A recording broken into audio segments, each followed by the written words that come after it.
exposição? Tem aquela plaquinha de patrimônio. Gente, já 19h30, então eu acho que nós poderíamos, né, começar. Depois o pessoal vai entrando devagarinho. Tá bom. Então, mais uma vez, agradecer, né, estamos muito felizes com a presença da querida doutora Irvênia, ficamos muito honrados. Tenho certeza que vai ser um evento maravilhoso, que vai ficar na história de Pelotas. Estamos, inclusive, assim, a gente está... isso é uma coisa importante, viu, doutora Irvênia? Que depois eu precisaria até saber da senhora, que depois a gente não conseguiu conversar sobre isso. A senhora permite que a gente grave esse evento, doutora Irvênia? Claro, por favor. Então tá. Fica à vontade. Tá jóia, então, porque daí o Luiz vai gravar em HD, porque é o nosso primeiro evento gravado, né? A gente fazia antes pelo Google Meet, se a senhora não se importa, né? Não, fica à vontade. Vamos ter como primeiro evento gravado da AMI Pelotas. Nossa, quantas honras para uma pobre marquesa. Alguém já disse isso. Então, para a gente... Alguma marquesa por aí, que não é o meu caso. Para a gente começar esse evento histórico, eu vou pedir para a Flavinha, nossa querida irmã, que ela possa fazer a prece do início da nossa reunião de hoje. Flavinha.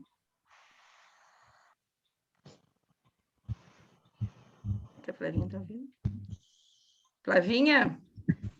Não ouviu. Acho que ela não ouviu. Acho que não ouviu. Pode fazer para nós, Gê? Com certeza.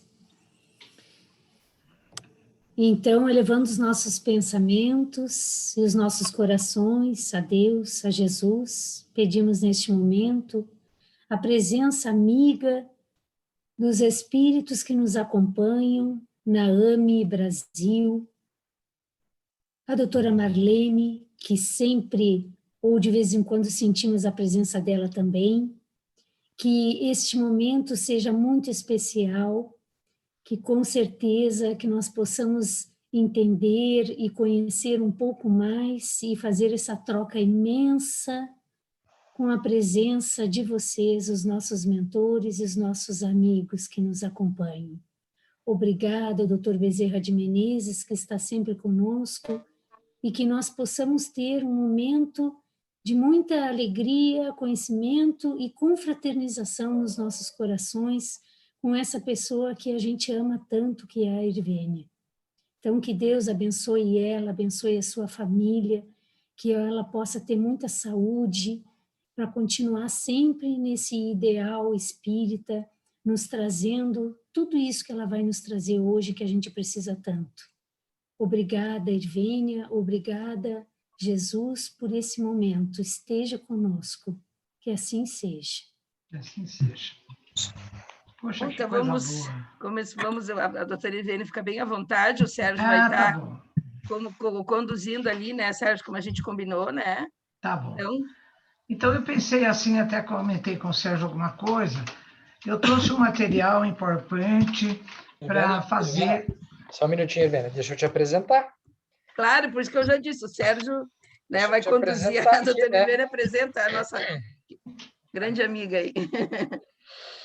A Irvênia, eu sei, dispensa apresentações, mas também não dispensa, né? A gente sempre é bom lembrar, aqui tem um currículo da Irvênia, que é muito vasto, a gente não poderia ler todas as suas credenciais, mas acho sempre importante a gente situar, principalmente para quem não conhece. Tem algumas pessoas que talvez não conheçam ela tanto quanto a gente conhece, né? Então, a nossa querida Irvênia, ela é médica veterinária, né? Docente, pesquisadora aposentada da Faculdade de Medicina Veterinária e Zootecnia da Universidade de São Paulo, da USP. Ela é membro da Academia Paulista de Medicina Veterinária, palestrante e escritora da Associação Médico Espírita de São Paulo, do Brasil e internacional.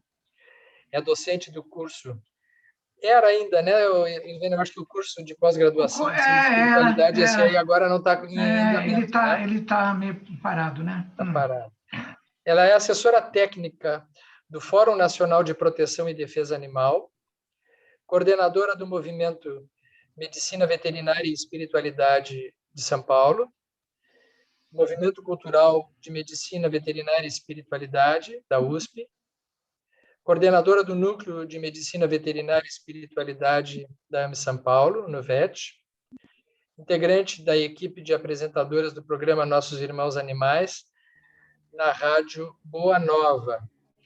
E ela é autora de alguns livros, entre os quais A Questão Espiritual dos Animais, A Alma dos Animais e Neuroanatomia Funcional em Medicina Veterinária, com correlações clínicas, e do nosso livro Cérebro Triuno a Serviço do Espírito. Tem outras obras já que a doutora Irvênia editou, e tem outros itens aqui que tu gostaria de acrescentar, Irvênia? Não, chega, Sérgio, tá bom. Não, tá bom vamos assim? trabalhar. Tá bom demais, chega. Então, bem-vinda aí, fica bem à vontade, a palavra é tua, tá bem? Tá Eu peço bom. a todos que fiquem de microfone desligado, e quando quiserem, é só entrar em contato, né? Tá bom? Então, pessoal, eu queria combinar com vocês assim, olha, em primeiro lugar, eu agradeço a oportunidade da tarefa, do estudo, e de rever muitos de vocês que eu já vi aí, né, em Pelotas, e o meu ex-aluno de pós-graduação, Alten, né, que está com a barba toda grisalha, mas, enfim, foi meu aluno, né? E, então, é um momento de muita alegria para mim, muito feliz. Então, eu queria propor para vocês o seguinte, olha, eu vou apresentar uma sequência de slides, eu espero que não seja longo, acho que no máximo uns 30 minutos. Daí eu vou tirar alguns destaques e propor para vocês umas reflexões, fora as reflexões que espontaneamente vocês vão fazer, né? Então, eu vou apresentar tudo, Sérgio, e no final eu proponho cada reflexão, a gente vai tratando de cada uma, e vocês também acrescentem tudo o que desejarem, tá bom? Então, vamos lá. Eu vou para o share screen aqui agora. Vamos ver se eu consigo fazer o que eu fiz da outra vez e que deu certo, né? Então, vamos ver aqui. Bom, vocês estão vendo aí a tela? Sim, estamos vendo. Então tá bom. Então, vamos lá. Então, processo evolutivo e funções do cérebro triuno que está inserido no sistema nervoso central, né? Só que agora a tela não progride. Eu acho que eu vou voltar aqui, peraí, deixa eu fazer uma outra coisa aqui que eu vou tentar aqui. Mas ele não está progredindo, não sei... foi. Agora andou.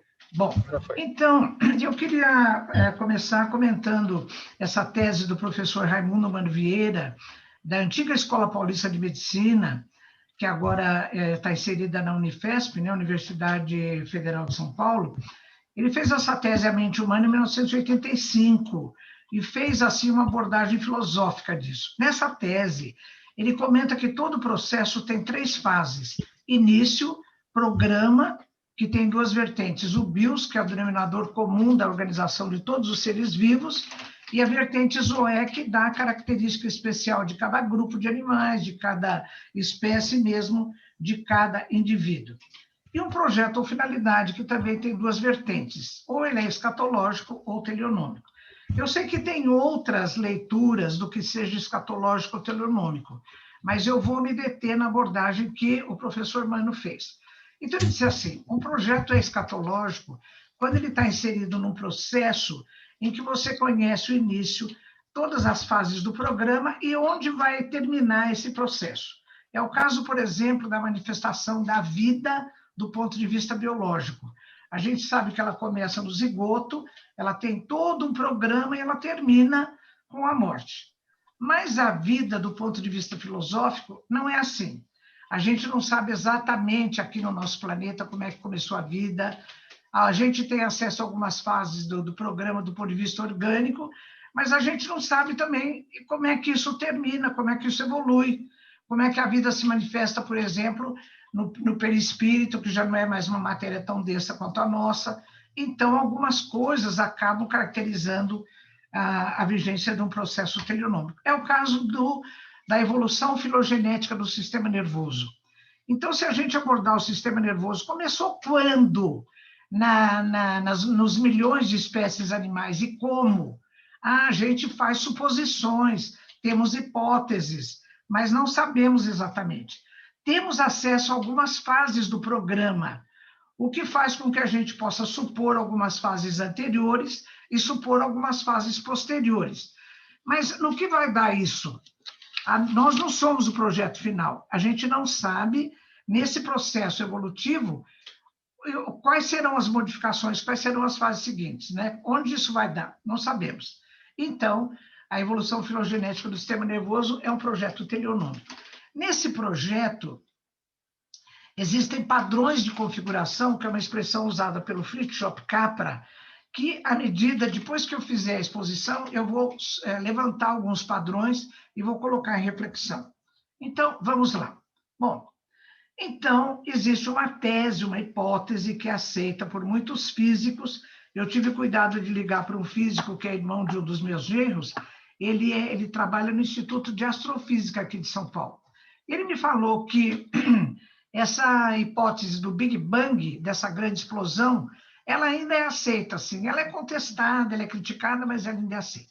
Então, a coisa funciona mais ou menos assim, olha. O nosso planeta tem uma idade de mais ou menos 4 bilhões e 54 milhões de anos.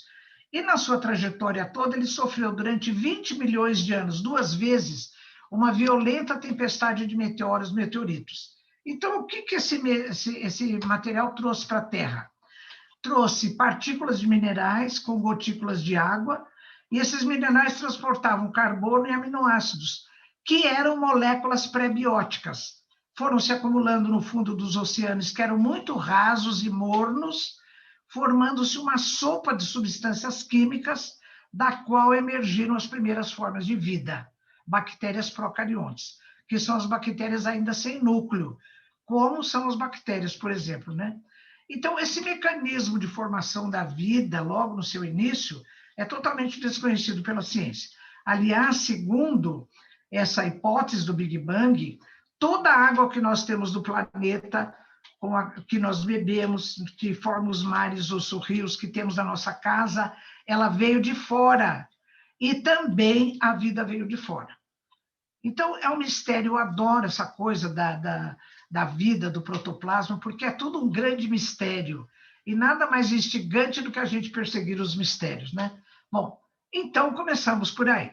As primeiras formas de vida. André Luiz em Evolução em Dois Mundos, primeira parte, capítulo 3, e eu lembro que a primeira edição desse livro é de 1958. Olha o que ele diz. Sob o impulso dos gênios construtores, vemos o seio da Terra recoberto de mares mornos, invadido por gigantesca massa viscosa. Não é isso que está falando essa hipótese do Big Bang, né? Massa viscosa. Trabalhadas pelos operários espirituais, as mônadas celestes, o outro nome de mônada celeste é princípio inteligente, exprimem-se no mundo através da rede filamentosa do protoplasma, de que se lhes derivaria a existência organizada. Bom, então naquela sopa, de substâncias químicas no fundo dos mares mornos, tem ali uma massa viscosa, segundo André Luiz, né? Vamos chamá-la de protoplasma. Bom, Bruce Lipton também, no seu livro A Biologia da Crença, que é de 2007, posterior a André Luiz, ele diz assim: as células foram os únicos organismos vivos deste planeta durante 3 bilhões de anos, e a coisa só mudou de figura quando elas começaram, 700 milhões de anos, a se unir e formar comunidades multicelulares. E as funções que mantêm uma célula viva são as mesmas da comunidade inteira e tal. Bom, formaram-se, então, comunidades celulares, seres multicelulares. Bom, nesses seres multicelulares, ou naqueles seres que ainda são unicelulares, como é o caso dessa ameba gigante que eu estou mostrando para vocês, ela emitiu um pseudópodo e está absorvendo a comidinha dela, que é um paramécio, né? Que é um protozoário. Então, esse protoplasma, o próprio Huxley considerou ele como sendo a base física da vida. E olha outro mistério, o protoplasma é sensível a estímulos. E essa sensibilidade do protoplasma, que faz com que estímulos do meio exterior, do seu próprio meio interno, cheguem a ele, ele recebe.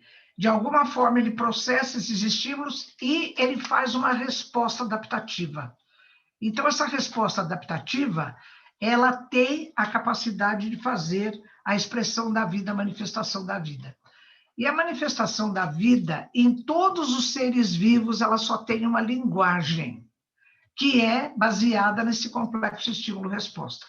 Então, é assim, no BIOS, do programa lá do professor Mano, né, do BIOS, que é o denominador comum, então, o protoplasma, que permeia toda a constituição orgânica dos seres vivos, ele é sensível, ele faz o processamento do estímulo, ele responde, e esse vai e vem representa a base funcional de expressão da linguagem da vida.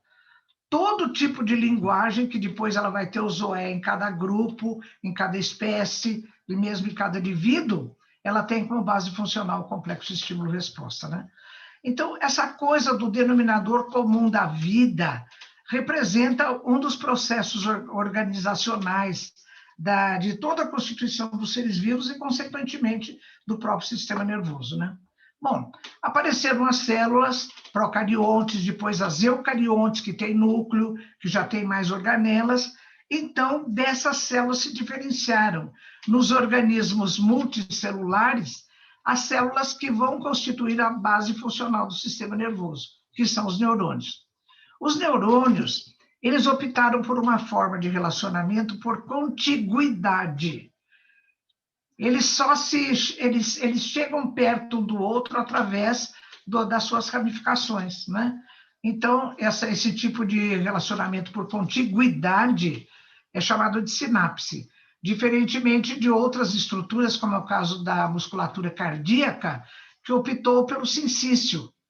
Então, é um relacionamento de continuidade, porque as células da musculatura cardíaca, não sei por que chamadas de fibras, elas têm a membrana, mas cada membrana tem uma janelinha. Então, um estímulo, quando vai determinar o estímulo do ritmo cardíaco, ele automaticamente passa de janelinha em janelinha, então é um relacionamento entre as células de continuidade, é o sincício.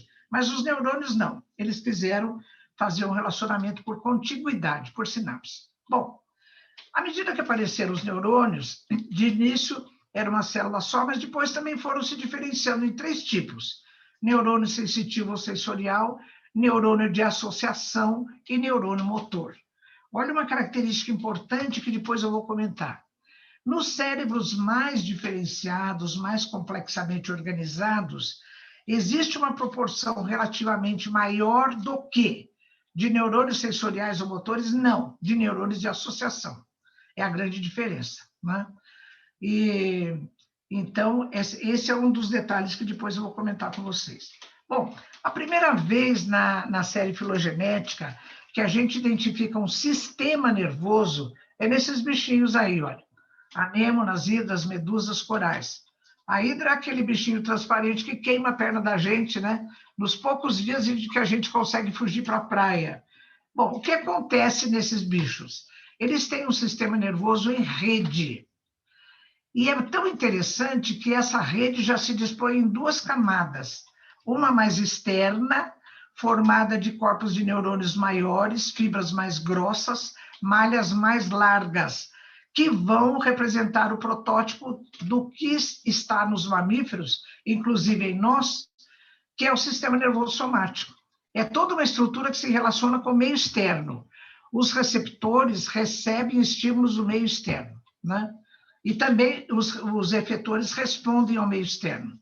E depois, uma rede mais interna, acoplada ao sistema digestivo, de corpos de neurônios menores, fibras mais finas e malhas mais densas.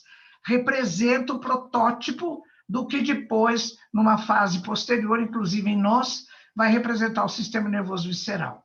Olha como as coisas vão assim, né?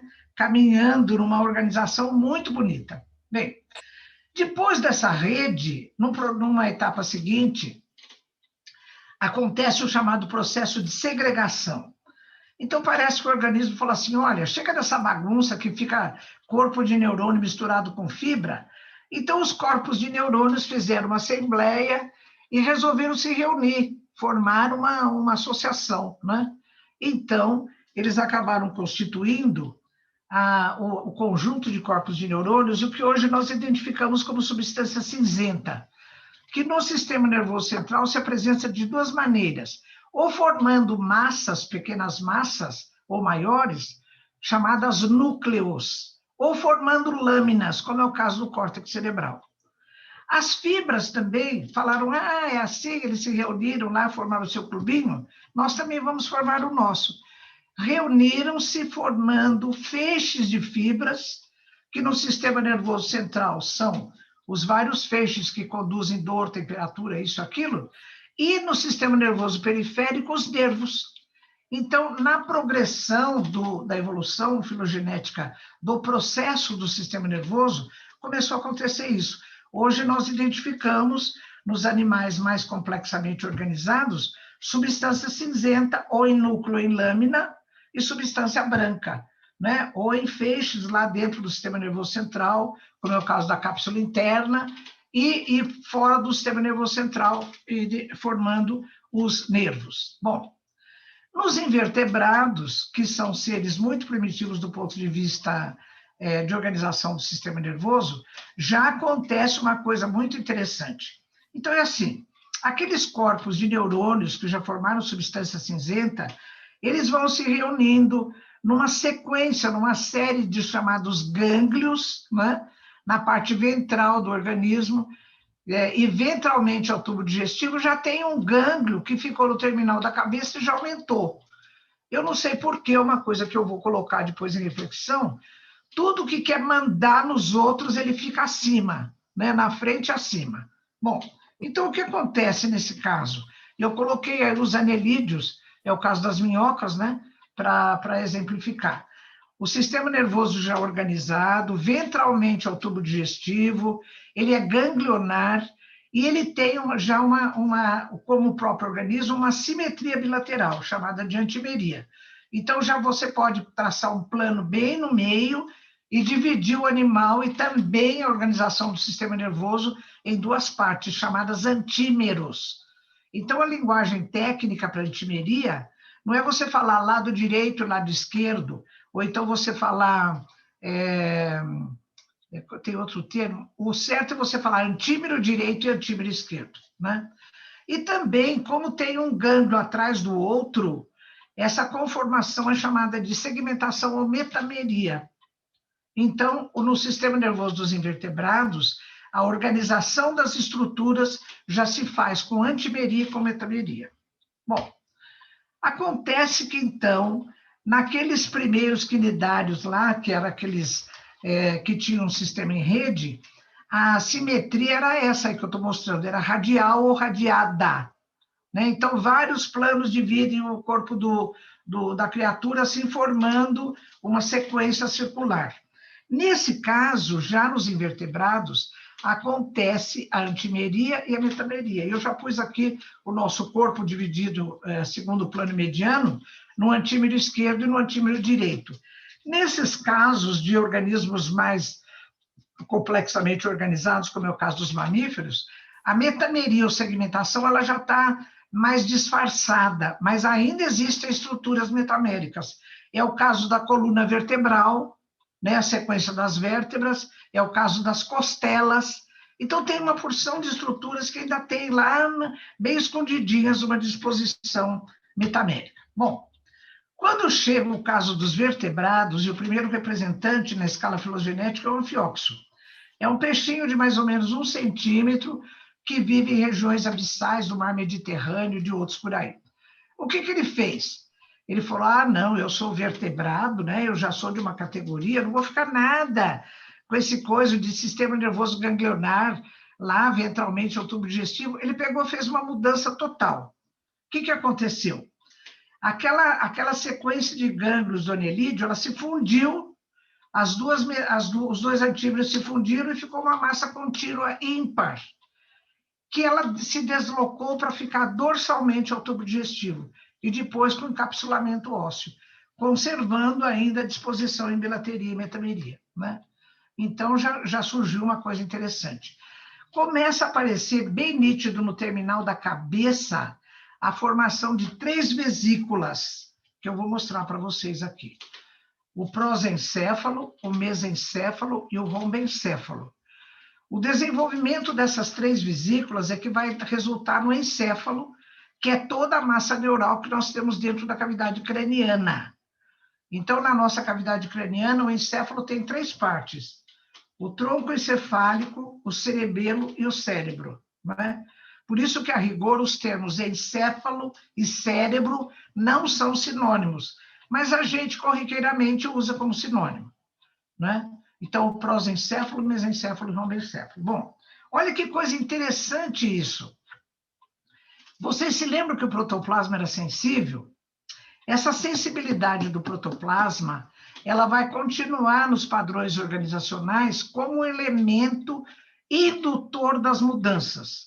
Tanto que a formação dessas 3 vesículas, prosencéfalo, mesencéfalo e rombencéfalo, ainda nos vertebrados muito primitivos, cada uma delas é induzida por um elemento sensorial. O prosencéfalo é induzido pelo olfato, que é a mais antiga das sensibilidades especiais. O mesencéfalo é induzido pela visão e o rombencéfalo é induzido pelo equilíbrio. Olha, essa coisa do elemento sensorial ser o agente indutor de mudanças, olha, isso é eu vou depois comentar com vocês esse tipo de coisa, né? Bom, então, a gente acaba concluindo por várias etapas desse processo de configuração, que o processo evolutivo é induzido sempre pelo elemento sensorial. E eu ouso dizer, viu, Sérgio, depois você vai comentar, que o elemento sensorial ele não é só indutor de novas configurações das etapas evolutivas do sistema nervoso, mas é elemento indutor das mudanças sociais, das mudanças culturais, das mudanças geológicas. Qualquer tipo de mudança ou transformação ela ocorre em virtude do elemento sensorial, de alguma coisa ser sensível a estímulos que provocam mudança, né? Isso é muito bonito. Bom, então acaba resultando isso. Olha as 3 vesículas lá, 1, 2 e 3. O prosencéfalo. Na sequência do processo, o prosencéfalo se subdivide no diencéfalo, ou região talâmica, que fica bem central, e 2 orelhas. Imagina a cabeça do Mickey. A cabeça propriamente dita é o diencéfalo, a região talâmica, as 2 orelhas que crescem lateral e dorsalmente, os hemisférios cerebrais, representam o telencéfalo. O mesencéfalo não quis se dividir, permaneceu indivisível. E o rombencéfalo também se subdivide em 2 outras vesículas, que vão resultar no metencéfalo, que dá origem à ponte ao cerebelo, e o mielencéfalo, que dá origem ao bulbo ou medula oblonga. Então, todo esse processo, ele vem vindo assim, ele tem, no programa dele, ele tem várias etapas. E nós temos acesso, como já disse, a algumas fases desse programa, né? Resulta nos mamíferos, inclusive no nosso próprio corpo físico, que nós e os mamíferos somos constituídos de 2 tubos. O Sérgio colocou no nosso livro que o ser humano, o narcisismo do ser humano sofreu 3 grandes abalos, né? O primeiro abalo, quando Copérnico tirou a Terra do centro do universo. O segundo, quando Darwin, ele falou que nós não éramos um ser especial, a gente só era mais uma espécie de macaco. E a terceira, do Freud, quando ele falou que não é tudo que o comportamento do ser humano que se faz pelo processo racional. Aliás, essa coisa do racional vem dos gregos, desde o século VII a.C., né? O homem é o ser racional, é aquela coisa toda. Então, o Freud falou, não é nada disso, é só aquela pontinha do iceberg, porque a grande parte do elemento impulsionador do comportamento humano é o inconsciente, né? Então, Sérgio, você pode acrescentar mais um abalo no narcisismo humano, que é o da gente reconhecer que nós somos só 2 tubos do ponto de vista organizacional. Um tubo neural, que é dorsal, e um tubo ventral, que é visceral. Para unir esses 2 tubos e formar um corpo, então tem uma camada de musculatura rodeando tudo isso, e o tecido subcutâneo e a pele. E alguns seres têm uns apêndices, que são os membros, e no caso dos animais, a cauda, né? Eles são apêndices da parte de baixo. Então, a gente pode dizer assim, olha, além da bilateria ou antimeria, além da metameria, surgiu também uma outra forma de construção do corpo, dos vertebrados, que é vou colocar aqui, olha, a paquimeria. Então, é assim, tem um segmento dorsal, no caso do ser humano, você pode falar que é posterior, que contém o tubo neural, que é fechado, tanto na parte cranial quanto na parte caudal do animal, e um tubo visceral ou anterior, que ele contém as vísceras, né?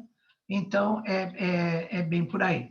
Então, a nossa é mais um abalo aí no nosso narcisismo, que nós temos exatamente a construção arquitetônica dos outros mamíferos. Temos um paquímero dorsal e temos um paquímero ventral. Somos apenas 2 tubos do ponto de vista organizacional, né? Bom, MacLean, que é um autor que a gente cita muito no nosso livro, né, Sérgio? Em 1952, estudando esse processo evolutivo do sistema nervoso, ele estabeleceu o que ele chamou de lei de maturidade e estabilidade evolutiva. Então, eu coloquei aqui no animal, que é quadrupedal, as partes que ele considerou, olha, aqui bem na direita, o complexo S, representando a medula espinal, que é todo segmentar, né? É essencialmente segmentar, porque cada segmento da medula é referendado por um par de nervos espinais. Então, ele é todo segmentar. Bom, depois, diz MacLean, se você fizer uma análise comparativa do modelo de construção da medula dos peixes, dos anfíbios, dos répteis, tal, esse complexo ele já teve maturidade evolutiva e se estabilizou desde os peixes. Então, a nossa medula espinal ela tem um modelo pisciano. A nossa medula espinal, no BIOS, o BIOS é herdado dos peixes. Depois nós temos o zoé, é claro, né? Bom, o complexo R, que é representado pelo tronco encefálico, aí a coisa já ficou mais complicada. O tronco encefálico é uma estrutura muito complexa. Então, ele estudou o processo organizacional de várias espécies e ele falou, não, o complexo R reptiliano, que é do tronco encefálico, ele só se estabilizou nos répteis, porque nos peixes é de um jeito, nos anfíbios é de outro jeito. Quando chegou nos répteis, a natureza gostou. Ela falou, mantenha-se o modelo. Então, o nosso tronco encefálico, ele é modelo reptiliano. Também está estabilizado, amadurecido ou estabilizado desde os répteis. Agora, o estágio de cerebralização, diz o MacLean, ele ainda está instável. Então, isso supõe que acontecerão mudanças ainda na parte evolutiva. Isso é tão verdadeiro que André Luiz, no capítulo 9 do seu livro Evolução em Dois Mundos, ele fala mesmo, e isso é anterior até a MacLean, ele fala das grandes modificações que estabeleceram no sistema nervoso central, no complexo reptiliano. Ele fala assim, olha, aprimorando-se com mais segurança em semelhante fase na forma espiritual, o centro coronário do psicossoma futuro, a refletir-se na glândula pineal, já razoavelmente plasmada em alguns lacertídeos, como o ricocéfalo da Nova Zelândia. Então, ele fala, de modo geral, que todo o encéfalo do ser na fase reptiliana sofre grandes modificações. Isso é muito bonito, né? Não sei por que os répteis, eles inventaram uma porção de coisa. Por exemplo, enquanto os peixes, os anfíbios, têm uma reprodução assexuada no meio líquido, tem milhões de produtos, a fêmea reptiliana falou, não, vamos parar com essa bagunça. Ela reduziu drasticamente o número de crias, a fecundação já é interna, ela bota os ovos já fecundados, fora do meio líquido. Então, daí já do complexo reptiliano, diz MacLean, nós herdamos, por exemplo, o que hoje nós chamamos de lar, veio do ninho reptiliano. O que hoje nós chamamos de altruísmo, veio do altruísmo reptiliano, porque é a primeira vez na série evolutiva que um adulto cuidou de outro ser, que é o filhinho dela, né? Então, começou aí na fase reptiliana. Então, do ponto de vista estrutural, de sistema nervoso, de comportamento, de uma porção de coisas, aconteceram grandes modificações no estágio reptiliano, até a aquisição de uma comunicação advocal. Porque, por exemplo, a fêmea do jacaré, com o filhotinho dela que está lá dentro do ovo, ela bota uns 40, 45 ovos. Quando ele está com dificuldade de romper a casca, ele emite uma frequência vibratória, ela vai lá, ela identifica, ela morde e ela libera a casca e libera o filhinho, né? Então, já existe uma comunicação materno-filhinho, não sei como é que eu vou chamar, né? O filhinho da fêmea do jacaré. Amit Goswami, também em Física da Alma, ele fala uma coisa extraordinária, que confirma essas coisas que eu estou dizendo. Ele fala assim, em relação à instabilidade do complexo cerebral, segundo MacLean, né? Lembra que ele falou que a medula está estabilizada, o tronco cerebral também, mas a fase cerebral, ela ainda é instável do ponto de vista evolutivo. E Amit Goswami fala isso. Creio que, pelo menos, mais uma evolução do ser humano seja obrigatória. A evolução da capacidade de mapear o verdadeiro intelecto, o intelecto supramental no físico. Ou seja, ele está dizendo, em outras palavras, que o nosso cérebro não está dando conta de expressar o conteúdo da nossa mente, do nosso psiquismo, né? E também eu me lembrei, Sérgio, desse livro que eu li há muitos anos, As Portas da Percepção, do Aldous Huxley, em que ele faz uma experiência com mescalina, né? Ele ingere a mescalina, que é um neurotrópico. Os amigos dele fazem todo o relato da experiência dele.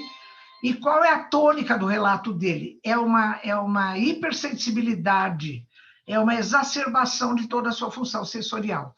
Então, ele fala assim, concluindo, que ele acha que o cérebro é como um funil, um elemento redutor de expressão do conteúdo da mente, né? Isso é realmente muito bonito. Bom, então aquele modelo que eu pus no animal quadrupedal, é só levantar o modelo e aí está o nosso modelo, né? A medula, o tronco encefálico e o cérebro. Então, em tudo isso, a gente pode dizer, MacLean fala isso, outros autores também, que se a gente conseguir traçar um vetor, na física o vetor é uma somatória de forças. Então, esse vetor do processo evolutivo, de toda a organização do sistema nervoso central, nas espécies, e chegando até nós, e nós não somos o produto final, ele é orientado de baixo para cima e de trás para frente. Então, é assim, ó. Tudo que está melhorando, que está ficando mais complexo, ele está indo para frente e para cima, né? Está indo para frente e para cima. Isso tem altas assim, repercussões numa reflexão filosófica, né? Está indo para frente e está indo para o alto. Mas, olha, eu ousei trazer um termo que eu chamo de tração dianteira, porque parece que é assim, olha, no processo evolutivo, nesse vetor que vai de baixo para cima e de trás para frente, parece que tem alguma coisa puxando para cima e para frente. Eu estou chamando de tração dianteira, né? É uma metáfora que eu estou fazendo. Porque em algumas pesquisas que eu fiz, por exemplo, eu estudei onde que vai dar o final da medula espinhal em várias espécies animais. Por exemplo, nos cães, ela vai até L6, L7. No ser humano, ela subiu. Está havendo um encurtamento da medula. A medula termina em L1, no máximo em L2. Foi a minha sorte, né? Porque eu tive uma fratura mais ou menos grave naquele meu acidente em Portugal, em L1.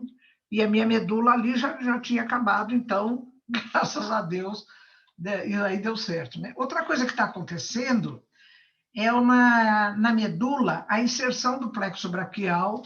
Vocês sabem, é todo esse complexo de nervos que está inserido na medula. Nesse processo evolutivo em que a medula está encurtando, a inserção está subindo. Por exemplo, eu tomei o nervo frênico de base, o nervo frênico não faz parte do plexo braquial, mas ele sai junto. Então, eu tomei a dissecação do plexo do nervo frênico. Nos cães, ele tem 3 raízes, e C5, C6 e C7, né, na região cervical. No ser humano, ele já subiu dois segmentos. Eu fiz também essa mesma pesquisa em macaco prego. Então, tem um modelo assim, ele pega assim, C4, C5, por aí, mas eu já encontrei uma grande porcentagem de pré-fixação. O que é isso? de tentativas de subir mais um pouco, né? Então, esse trabalho que eu fiz em macaco, viu, Walter? Com o pessoal da pós-graduação, nos macacos prego, ele já tem pré-fixação, já tá subindo mais um pouco, né? Bom, quando a gente faz a análise de vários crânios, de várias espécies do gênero humano, nessa análise temporal, a gente está vendo que está vendo, nós estamos observando que está acontecendo o investimento no polo frontal. Então, vocês podem ver aqui, olha, crânio é a parte óssea da cabeça. Aqui um crânio do Homo habilis, que vivia há uns 2 milhões de anos, Homo erectus, que viveu há 1 milhão e meio, o sapiens antigo, que viveu há uns 500 mil anos, e a nossa espécie, que emergiu há 200 mil anos. Inegavelmente está havendo um investimento no polo frontal, né? Porque esse coitado aqui, olha, ele tem a crista supraorbitária ainda.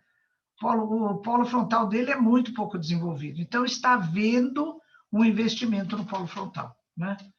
Então, essa é uma coisa que está acontecendo, está tudo caminhando para frente e para o alto, encurtamento da medula, investimento no polo frontal. Bom, chegamos então, eu pus o livro errado aí, Sérgio, em vez de pôr o cérebro triuno, olha o que eu pus. Botou no mundo maior, botou neuroanatomia funcional. Desculpa, foi um engano mesmo. Ai, Deus do céu. Então, a gente chega no cérebro triuno, né? Com essa frase, que foi a primeira que nos motivou, dita por Calderaro no livro No Mundo Maior, capítulo 3, livro de André Luiz. O cérebro é o órgão sagrado de manifestação da mente em trânsito da animalidade primitiva para a espiritualidade humana. Tudo que nós vimos até agora confirma o que Calderaro está dizendo, né? Porque tudo vem de um processo evolutivo, dessa pesquisa toda que foi feita, inclusive do que fala MacLean, e do que nós desenvolvemos no nosso livro do cérebro triuno, né? E toda vez que a gente fala do cérebro triuno, a gente reverte todo o nosso trabalho, a nossa motivação, em homenagem à nossa líder de sempre, essa nossa querida amiga doutora Marlene, né? Muito obrigada, viu, doutora Marlene, por tudo que ela só fez por nós, mas olha, continua dando uma mãozinha, viu, que a gente precisa ainda, né? Bom, então, nesse livro no Cérebro Triuno, a gente está se baseando no livro No Mundo Maior, de André Luiz, primeira edição, 1947, né? E Calderaro fala que a nossa casa tem 3 andares, cada um dos andares interagindo com uma parte do cérebro. Eu não preciso explicar isso para vocês estão cansados de saber, né? O cérebro inicial trabalha com as coisas mais instintivas e automatizadas, o andar do meio presente com o córtex sensorial e motor, e o lobo frontal, especialmente a região mais anterior, que corresponde à área pré-frontal, trabalha com o futuro da casa mental e com ideais e metas que nós queremos atingir. Bom, então nós chegamos nesse planeta, né? Está lá na Gênese, com a seguinte informação, Gênese capítulo 11, item 15. Imagina isso ser escrito num livro em 1868. Eu não sei como a Santa Inquisição não pegou Kardec de uma vez, né? Corpos de macacos teriam sido muito adequados a servir de vestimentas aos primeiros espíritos humanos, necessariamente pouco avançados que vieram encarnar-se na Terra. Então, eu trouxe a reconstrução hipotética desse macaco, que hoje a ciência identifica como sendo uma espécie de macaco chamada Australopithecus afarensis, né? E o esqueleto mais completo que se tinha, descoberto na década de 70, foi de uma fêmea que os antropólogos apelidaram carinhosamente de Lucy, né? Bom, essa história que está na Gênese de Kardec, ela é confirmada por historiadores, como é o caso do Yuval Harari, nesse livro Sapiens, falando que as diferentes espécies do gênero humano evoluíram do Australopithecus afarensis, que é um macaco, que viveu no sul da África há 3,2 milhões de anos atrás, né? Aliás, austral quer dizer sul, Pithecus quer dizer macaco, né? E também o pessoal da antropologia, como é o caso do professor Walter Neves, professor aqui de antropologia da USP, ele tem gravada na internet, está disponível, um curso em 12 aulas, que se chama Saga da Humanidade, em que ele fala exatamente isso. As diferentes espécies do gênero humano vieram do macaco. Ou seja, a ciência de hoje, seja no campo da história, da antropologia, da biologia, está confirmando o que está na Gênese de Kardec, né?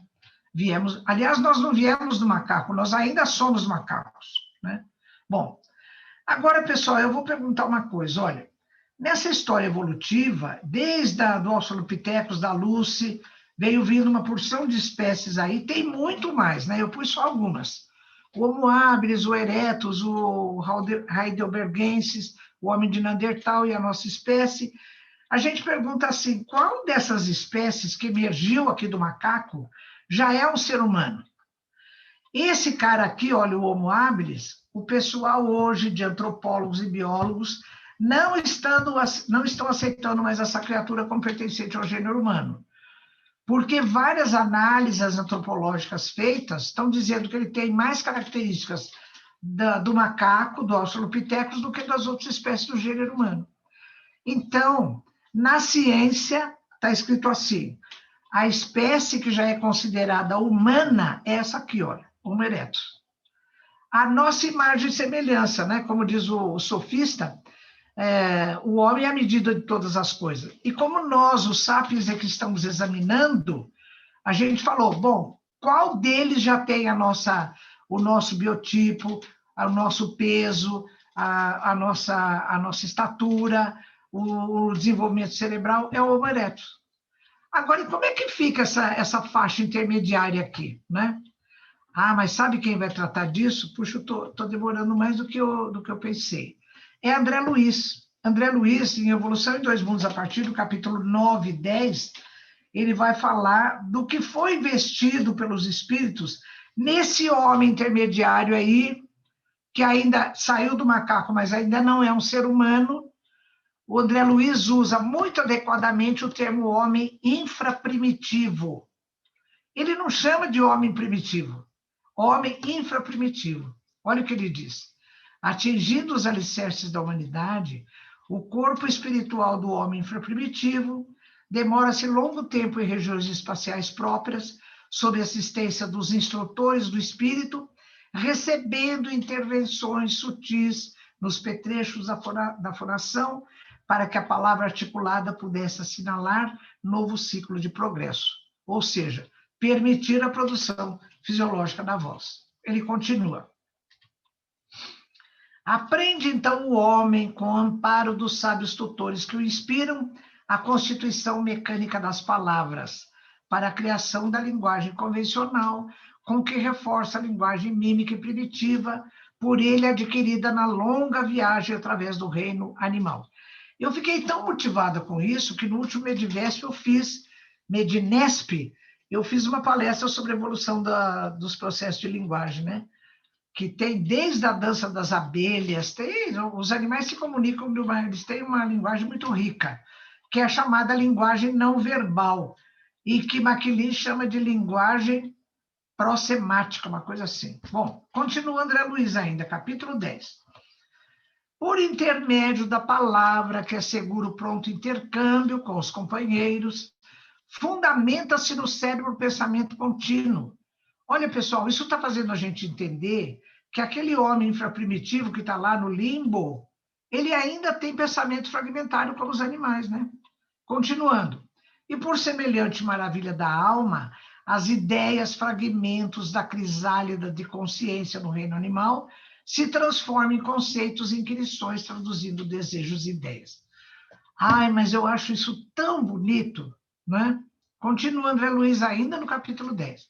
Começando a fixar o pensamento em si mesmo, passa a exteriorizar inconscientemente as próprias ideias e, durante o sono comum, a desprender-se do carro denso de carne, para receber junto do próprio corpo adormecido a visita dos benfeitores espirituais que o instruem sobre as questões morais. A ideia moral da vida começa a ocupar-lhe o crânio. Então, olha, na minha leitura, eu tô achando que é com o investimento no polo frontal e expansão do neurocrânio no lobo frontal, é que aconteceu isso, nesse homem infraprimitivo, né? E essa expansão do neurocrânio, ela aconteceu, diz o Harari nesse livro dele, Sapiens. A nossa espécie surgiu há 200 mil anos. Nos primeiros 50 mil anos, não aconteceu nada de diferente. Nós ficamos com aquela vidinha, sobrevivendo e reproduzindo a espécie. Até que de 150 mil anos para cá, coincidindo com a chamada explosão criativa do Paleolítico Superior, houve uma expansão do polo frontal significativa. A nossa espécie, ela optou por desenvolver o lobo frontal.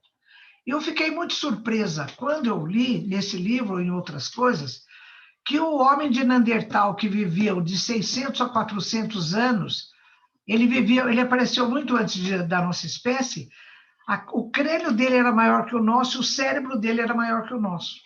Mas sabe por quê? Ele desenvolveu a parte do meio do cérebro que tem a área motora, porque ele era um indivíduo forte, atarracado, que tinha um forte desempenho motor.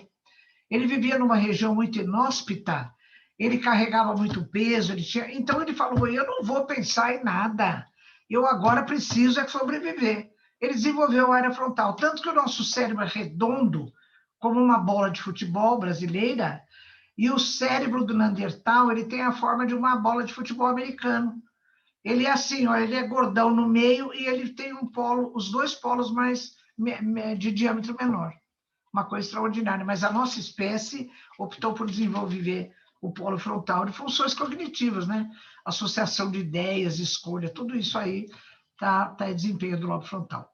Então, existe uma hipótese de que isso foi possível, a expansão do neurocrânio, com a aquisição da postura ereta. Por quê?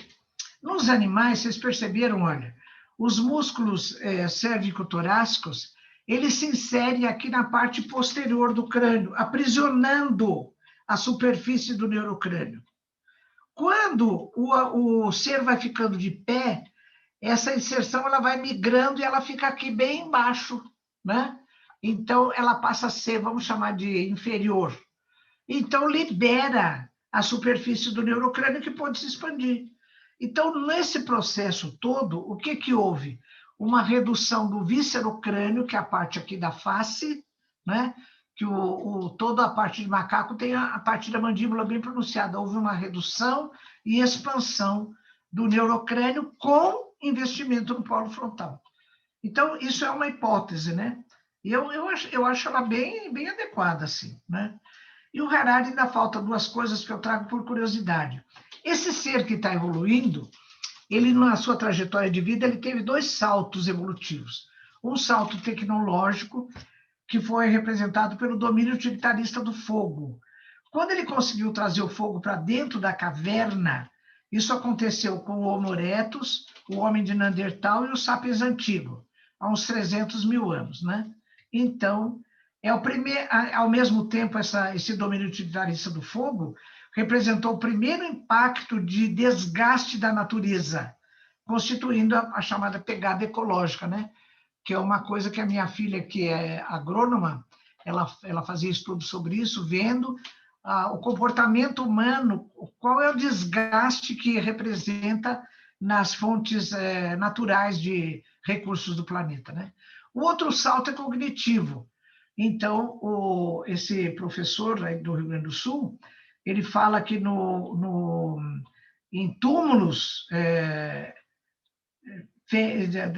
colocados no esqueletos do homem de Neandertal, entre 500 e 30 mil anos, houve um grande ritual de enterramento dos mortos, com objetos, com uma porção de coisa, até com flores. Então, ele fala que esse comportamento cultural de enterrar os mortos, ele tem um significado cultural muito importante, né? Talvez ele já comece a pensar sobre o significado da vida. Então, é um salto cognitivo na leitura desse professor de história aí do Rio Grande do Sul, Klaus Hilbert. Bom, essa evolução morfológica e moral, em André Luiz, no capítulo 11 de Evolução em Dois Mundos, ele diz assim: A evolução morfológica prosseguiu, emparelhando-se com a evolução moral. O crânio avançou, os braços refinaram-se, as mãos adquiriram excelência tátil, os sentidos progrediram. Assim, transformado, interpreta a inconstância de sua vida na Terra. Aí ele vai, então, expandindo o terceiro andar da casa mental, e com isso também ele vai empurrando todo o processo de investimento no lobo frontal, né? Então, esse processo de tornar-se humano, vamos fazer um resuminho do que a gente viu. Primeiro precisou da postura ereta, depois modificações no aparelho da fonação, que foi feito primeiro no perispírito, né, para aquisição da linguagem falada, da palavra articulada, que lhe possibilitou a linguagem articulada, ela servindo de agente de indução, ele conseguiu organizar o pensamento dele de fragmentário para o pensamento contínuo, que lhe permitiu reflexão, desprendimento durante o sono, adquirir responsabilidade nos seus atos, conhecer a lei de ação e reação, exercer o livre-arbítrio e fazer o desenvolvimento do seu senso moral, né? Tudo isso foi possível depois que ele teve aquisição, ele conseguiu reformular o pensamento dele em pensamento contínuo, né? Isso é uma coisa maravilhosa. Mas eu achei esse texto, eu estou terminando, achei esse texto do Alírio Freire, que eu achei muito bonito nesse livro A Inteligência Humana, que ele fala assim, olha, todas essas elucubrações, né, morfológicas, culturais, por que o ser humano ficou de pé e tudo, isso deve ter acontecido de outra maneira. Então ele faz esse texto poético, né? Talvez tenha ocorrido numa noite de rara beleza, repleta de estrelas, quando um astro cadente descrevia sua derradeira trajetória através de um inebriante rastro de luz. Um observador anônimo pode ter se emocionado com aquele singelo momento e tenha tentado erguer o próprio corpo com a esperança de tocar a lua no firmamento. O que ele não imaginava era que aquele inocente gesto de esperança seria o responsável pela fantástica jornada que seus descendentes empreenderiam a partir de então, né? É engraçado que a gente tem esse ímpeto, né, de levantar o corpo, de ir para frente, né, buscar a luz, né, brilha a vossa luz, mas é uma citação poética. Bem, pessoal, então, terminei a minha coisa, eu vou propor umas reflexões que vocês podem somar a elas as suas próprias reflexões, né, Sérgio? Eu gostaria que o Sérgio, à medida que eu for propondo, ele fosse dando o pontapé inicial, né? Antes de tu propor aí, Irvine, das tuas reflexões, deixa eu inicialmente agradecer aqui, né, por essa aula, né, ainda bem que está gravado, e queria lançar um desafio aqui para nosso grupo. Eu acho que vai ficar muito curto tudo que nós temos para explorar da Irvine aqui. Então, eu já lanço como uma provocação, um desafio para o Luiz e para a Verinha e para o grupo, que a gente possa continuar esse encontro no nosso próximo com a Irvine, para não criar uma angústia de tempo agora que a gente vai ter, de querer aproveitar tudo o que tem para perguntar, premido pelo horário que vai acabar daqui a pouquinho. O horário acaba agora às 8h30? Não, ele acaba só a hora que tu quiser. Às 9 horas? Vai dar tempo da gente fazer algumas coisinhas. Algumas coisinhas, sim. Mas levanta essa possibilidade da gente poder continuar esse nosso encontro. Tá bom, Sérgio. Mas só como para iniciar isso aí. Mas vai lá, continue então, Irvine. Olha, agora eu vou fazer umas propostas de reflexões em cima do conteúdo que eu trouxe para vocês. Então, uma delas é assim, olha, a primeira delas. Vocês lembram que eu falei que o protoplasma, aquela massa viscosa de que fala André Luiz, que está no fundo dos oceanos e que representa o BIOS do programa de toda a organização dos seres vivos, né? O protoplasma é sensível a estímulos. Olha, isso para mim é um grande mistério, né?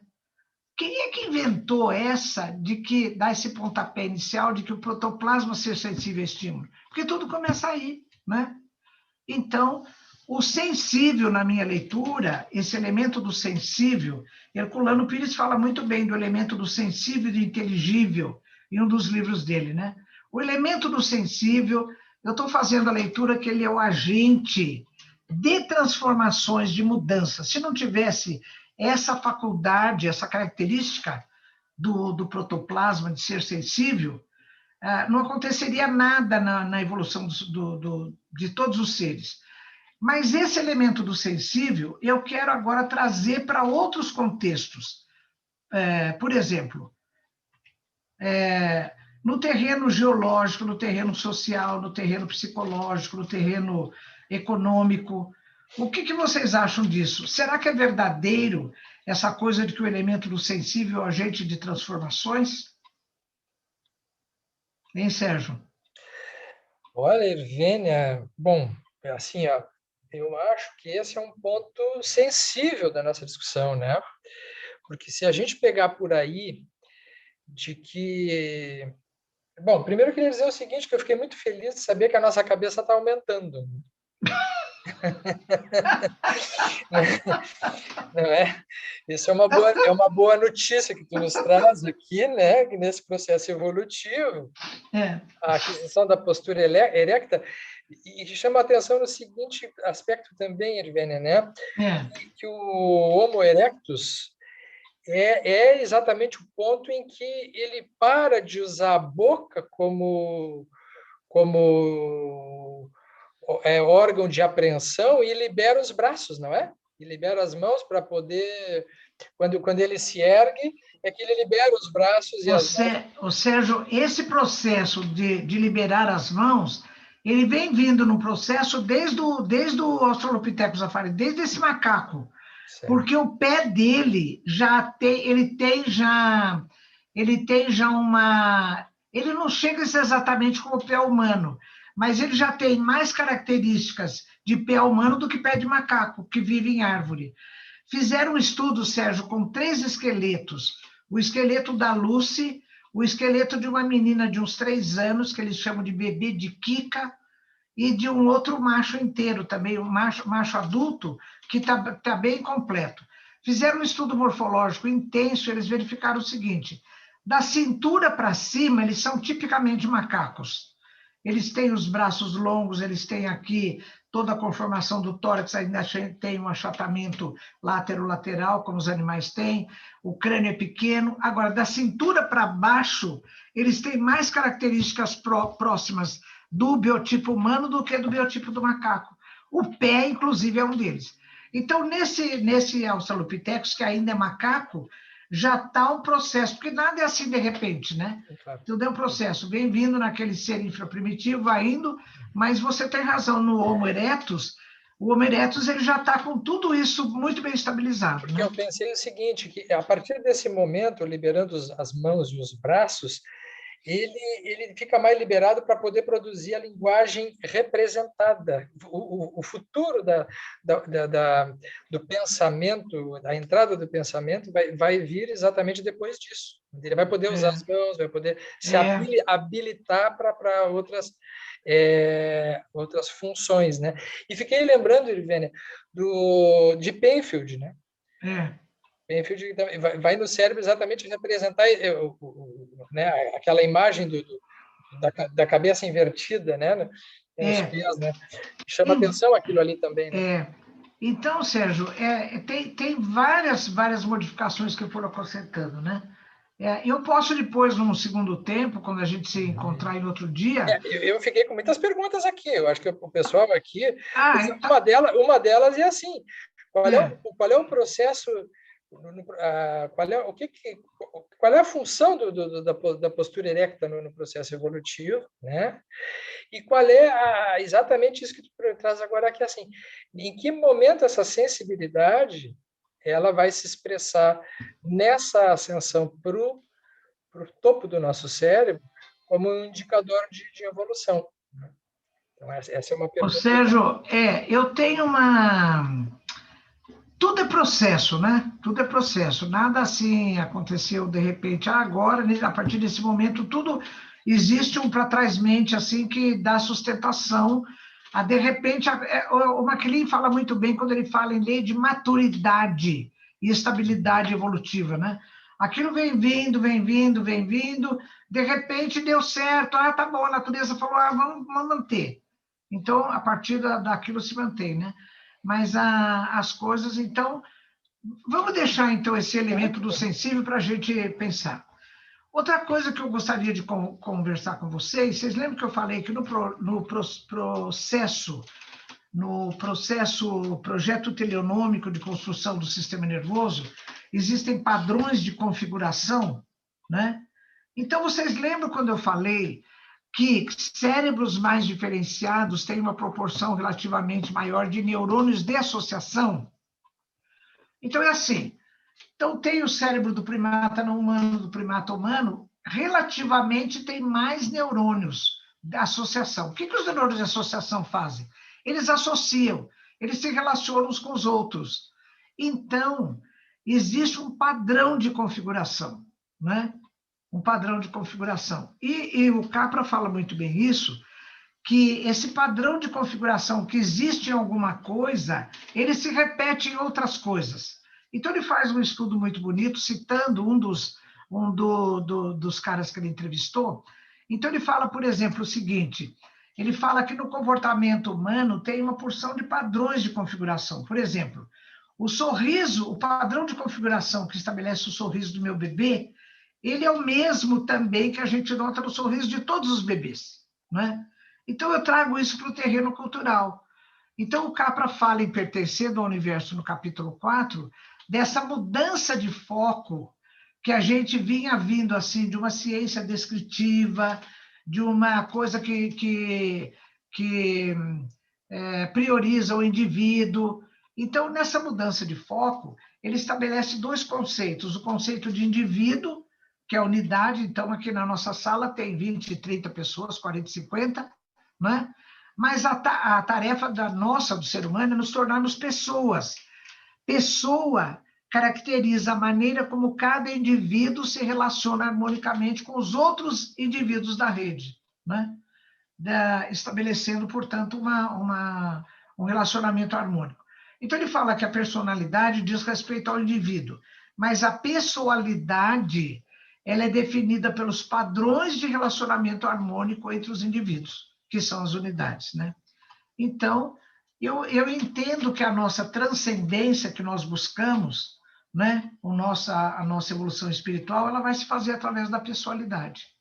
Que essa maneira, esse novo foco da gente enxergar não só o nosso processo evolutivo como indivíduo, eu vou melhorando, eu vou ficando melhor, mas isso vai me induzir a me relacionar de maneira harmônica com todos os outros indivíduos da rede, humanos e não humanos, e através dessa pessoalidade é que eu vou buscar a minha transcendência, né?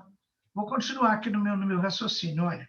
Então, a gente vai sair daquele paradigma que eu risquei aqui, que é um paradigma antropocêntrico, que prioriza o ser humano, é uma visão especista, que considera a espécie humana melhor do que as outras, uma coisa à parte, né? É um sistema hierárquico, nós somos melhores do que todas as outras espécies, para assumir um sistema em rede, é um novo foco de relacionamento, né?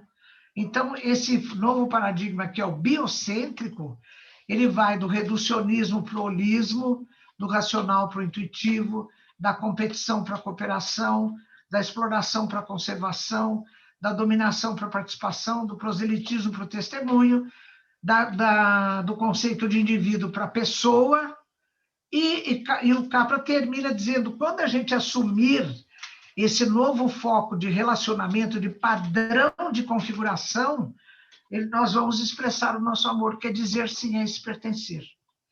Então, eu acho que o sistema nervoso, nos seus padrões organizacionais e de configuração, ele oferece modelo que se repete depois em outras situações.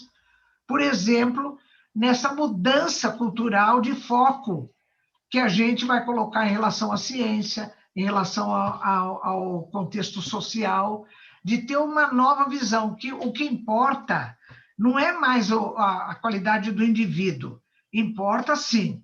Quando isso reverter nesse melhor relacionamento que ele vai ter com todos os outros elementos da espécie, né? Por exemplo, a pessoalidade de Francisco de Assis, né? Então, o que vocês acham dessa reflexão que eu fiz? Quanto a essa, eu vou voltar um pouco, né? Quanto a esse processo de configuração que já está lá no sistema nervoso, mostrando que, assim, o sistema nervoso vai evoluir do ponto de vista organizacional quando, relativamente, ele tiver uma quantidade maior de neurônios de relacionamento uns com os outros. Não é? Não é de ter mais neurônios sensoriais ou mais neurônios motores. No processo evolutivo, nós vemos que existe um padrão organizacional que está levando em conta, está dando prioridade ao relacionamento, né?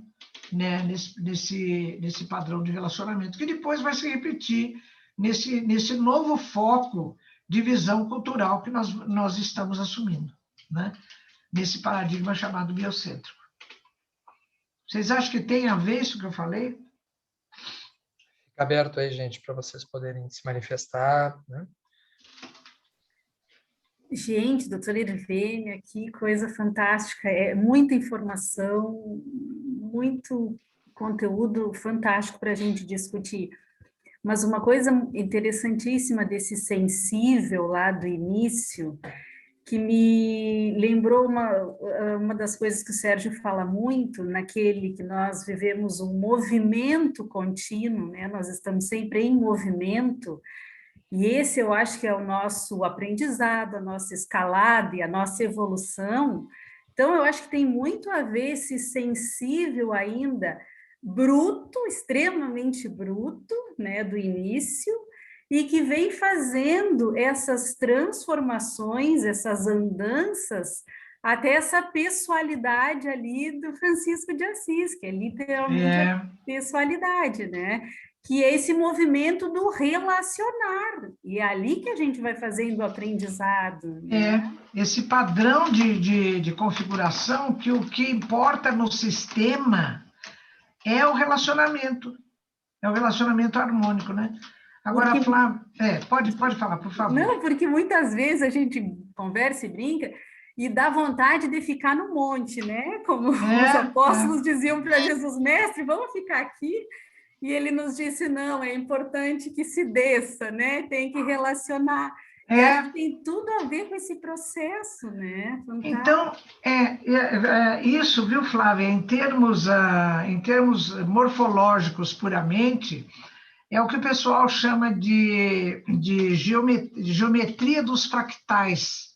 É ter um modelo de organização que se repete em várias coisas. Por exemplo, o modelo de uma árvore que tem um tronco, se divide em vários troncos, vai dividindo, até ficar naqueles caminhos e tal, é o mesmo modelo da árvore brônquica, é o mesmo modelo da árvore arterial dos órgãos parenquimatosos, como o rim, como o fígado, como o próprio cérebro, né? Então, essa forma de caracol, por exemplo, ela tem ela tem no bichinho, que é o caracol, ela tem algumas plantas. O nosso ouvido interno tem uma disposição em caracol, que é a cóclea. Então, é a chamada geometria dos fractais. Então, no sistema nervoso, tem uma porção de padrões de configuração que acabam se repetindo em outros contextos, contexto cultural, contexto social, e uma porção de coisas, né? E essa coisa também que você lembrou do sensível, também é uma configuração funcional misteriosa, porque a ciência nem sabe por que a matéria viva é sensível. Esse elemento do sensível vai se reproduzindo em outros contextos. Por exemplo, por que uma placa tectônica, de repente, ela racha ou ela muda de lugar? Porque ela sofreu pressão, alguma coisa, ela foi sensível a esse estímulo externo e ela teve um comportamento, né? Por exemplo, uma revolução social, ela acontece por quê? Tem um sistema de governo, sei lá do que o povo não está aguentando e, de repente, plum, explode, né? Então, eu não sei se eu consegui trazer essa noção. Claro que sim. De que existem padrões materiais, organizacionais, que eles podem ser aplicados em outro contexto, né? Irvênia, o Alten pediu a palavra ali. Sim. Na tua mão. Quem sabe, Alten, fala aí. Eu ia falar, eu estou louco para ver todo mundo, mas eu estou vendo que a Irvênia tem 52 slides aqui, está no 45º só. Tem uma pessoa que eu admiro muito, é Antônio Donato Nobre, ele é de São Paulo, do INPE, Vênia. E ele fala que existe um padrão, ele é um cientista, e eu confesso que já pensei em conversar com ele, se ele é espírita, porque ele tem muito da nossa visão. Ele diz que o que impera no organismo é o amor. As células trabalham com amor. E eu achei isso muito fundamental, que é uma questão conjunta de todos nós, né? Que é um padrão. Que é o padrão. Então, ele diz que o universo trabalha com base no amor, no sentido de cooperação. Uma célula sempre coopera com a outra, não interessa de que sistemas sejam, elas sempre estão no sistema de cooperação. E que uma célula que não funciona dessa forma, ela já se torna uma célula tumoral. Então, daí se estabelece então, as células tumorais. Uma coisa que, quando eu estou dando aula de neuro, e eu me lembro agora, que eu vou falar do quinto par, o nervo facial, o nervo da mímica facial, eu mostro imagens de cães sorrindo, de animais. O sétimo, né? Alter, o sétimo. O sétimo, perdão, o quinto é o trigêmeo. O sétimo, o sétimo, o nervo facial, motor da mímica, eu mostro uma série de animais felizes. Então, existe um comportamento padrão para demonstrar, mesmo para os animais, que nós entendíamos que não eram racionais, mas existe uma forma de falar através da expressão que é a todos e a tudo, né? Então, e a mostragem de uma cara de ameaça, de uma expressão de ameaça de um lobo, ou até um lobo feliz, isso são questões absolutamente diferentes. Então, são padrões. Um padrão, né? São padrões. Existe um padrão para que nós possamos ir identificando e que vai harmonizando a todos na natureza, né? A todos na natureza vai havendo uma harmonia para o entendimento do todo. Isso é uma consideração primeira. É muito bonita. É um padrão, então, global, que tu colocasse aí de comportamento, nada do paradigma. Depois eu consideraria, mais tarde, eu gostaria de tecer alguma consideração sobre o lobo frontal, faz favor. Tá bom. Disso que você falou, Alter. Vênia, também colocar na tua agenda aí, se tem, a pegar carona aqui, se tem no sistema nervoso algum conjunto de vias que podem serem condutores desses estímulos de agentes sensoriais que não sejam percebidos de imediato. Mas aí, guarda isso aí, que eu acho que era interessante de trazer depois para a gente poder, de repente, especular essa questão do inconsciente, das coisas que acontecem dentro Sérgio, da nossa vida. Está aqui na minha sequência, eu não sei se vai dar tempo. Mas está aqui. Deixa eu responder esse negócio do Alten. Viu, Alten? Quem fala desse padrão, ele não usa a expressão padrão, mas Darwin, num livro chamado As Emoções no Homem e nos Animais, eu tinha 2, dei um para o Sérgio. Você lembra, Sérgio, quando você esteve aqui em casa? Eu te dei esse livro do Darwin.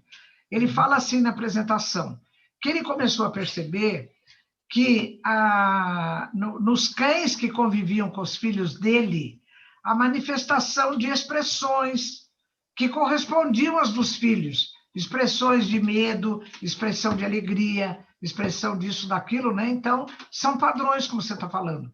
Quem fala bem disso, então, é Darwin, no livro A Emoção no Homem e nos Animais. Esse livro é muito bonito. E me permite uma outra questão só. Pode falar. Eu fiz o mestrado, então, a especialização em mestrado com a Ervênia na USP. E depois o meu doutorado foi em anatomia humana na Unifesp. E eu me lembro como eram diferentes as abordagens. Para nós, veterinários, era muito mais interessante, porque nós estudávamos de uma forma muito ampla, que era justamente esse comportamento. E aí, quem sabe, abordando também um pouco a questão do Sérgio, de que as manifestações, não só faciais e outras, mas também as manifestações comportamentais. Eu não sei se é na Suíça, em que vacas ficam aprisionadas, ficam presas, ficam fechadas durante todo o inverno muito rigoroso, elas têm que ficar nos seus locais fechados, E eu recomendo que vocês vejam isso na internet. É um vídeo quando maravilhoso. Quando elas são soltas, as pessoas das cidades vão olhar, porque elas expressam uma alegria tão grande, elas saem correndo, elas pulam, elas brincam uma com a outra, elas rolam no chão. Então, não só a expressão facial, mas também a questão comportamental desses animais, e aí vem a questão de vias. Eu sei que nós temos questão de tempo, mas permita, Sérgio, citar uma ocorrência comigo muito rápida. Eu fui jantar na casa do Bruno Kunig, infelizmente já falecido, mas conosco também, sempre lembro muito dele, que era um professor de anatomia, 2 dias antes de ir para a Alemanha. E eu peguei uma carona para voltar para casa, e a pessoa foi correndo pela marginal tarde da noite, e ela ia numa velocidade absurda, e essa pessoa e a esposa começaram a brigar, porque a esposa também ficou preocupada, ele meio alcoolizado. Enfim, eu fiquei com uma sensação de morte iminente. Depois eu conversei com o Eduardo Farias, um psicólogo, e, Irvênia, eu desci do carro. Quando eu bati a porta do carro, eu sentia nas mãos uma energia elétrica. E cada coisa que eu tocava, eu tinha uma sensação de formigamento nas mãos. Eu não sabia explicar. E eu comecei a passar a mão na parede e eu tinha com aquilo a expressão seria um prazer, uma satisfação muito grande de uma sensação de morte iminente que se traduziu numa sensorialidade nervosa, né?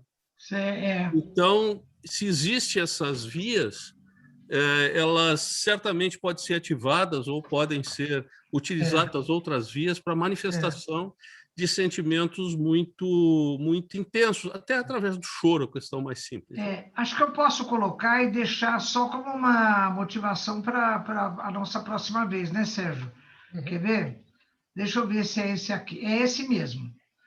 Então, quando eu falo do sistema em rede que tem naqueles quinidários, né, como é o caso da Água Viva, então, o que acontece nesse caso? Eu fiquei muito surpresa quando eu fui estudar pela primeira vez o sistema nervoso, e eu vi que no tronco encefálico, ele tem uma estrutura muito complexa, mas uma das coisas que ele tem, de maneira muito característica, ele conserva uma estrutura em rede, que é uma estrutura muito antiga, filogeneticamente falando, né? E eu comecei a me perguntar, o que faz uma estrutura tão antiga numa peça intermediária entre a medula, o cerebelo e o cérebro, não é? Que é a chamada formação reticular. O que ela faz? Ela tem uma série de fibras que saem dessa região da formação reticular e vão ativar o córtex cerebral. É o chamado SARA. Porque os neurofisiologistas explicam assim, o trabalho do cérebro, ele gasta muita glicose do corpo, muita energia, mais ou menos 25%. Então, se o cérebro começar a gastar tudo, vai ser uma lástima. Então, o cérebro fica numa espécie de stand-by, e quando vai chegar alguma informação lá, a formação reticular é como uma avó acordando o neto para trabalhar. Então, fala assim, olha, vai chegar trabalho aí, vai chegar coisa aí. Então, a coisa acontece assim, olha, quer ver? Que eu acabei mostrando aqui, olha. Então, isso aqui está num animal, então a formação reticular no tronco, saem as fibras, fazem uma sinapse no tálamo, em núcleos inespecíficos, e fazem um alerta de todo o córtex cerebral. Como é que isso funciona? Através das chamadas vias extraleminiscais. Então, é assim, todas as vias que são específicas, eu estou mostrando para vocês em vermelho, a via de dor. Então, captou dor lá em algum lugar, pelo neurônio sensorial, entrou na medula, travou sinapse, cruza o plano mediano e sobe num conjunto de fibras chamado trato espinotalâmico. Chega no tálamo, faz sinapse e vai para uma área específica, que é a área sonestésica. Bom, só que quando passa no tronco encefálico, na formação reticular, ela exige pedágio. Então, essa via específica manda algumas fibras falando para a formação reticular, olha, eu vou subir para o córtex cerebral. O que a formação reticular faz? Ela manda o SARA, que é um conjunto de fibras, alertar o córtex cerebral. Ela corre por fora e chega antes, avisando todo o córtex, olha, vai chegar estímulo aí, né? Então, eu ainda comentei com o Sérgio antes, em um dia anterior. Apesar dessa via aqui, que é uma via lemniscal, por quê? Quando chega no tronco, ela vai para o córtex, para a área somestésica, está subindo dor de temperatura, de tato, de pressão, de propriocepção, que também vão para a área somestésica. Quando elas conversam e falam, nós vamos para o mesmo lugar, vamos juntas. Então, elas se juntam num trato grande chamado lemnisco. Apesar de ser grande, cada fechinho tem a sua especificidade, né? Agora, a via extralemniscal, que é fora, ela não é específica. Quando essa informação chega no córtex, ela não fala se é de dor, se é de temperatura, se é de tato, de nada. Ela fala, olha, está chegando trabalho aí para você fazer. É uma via extralemniscal.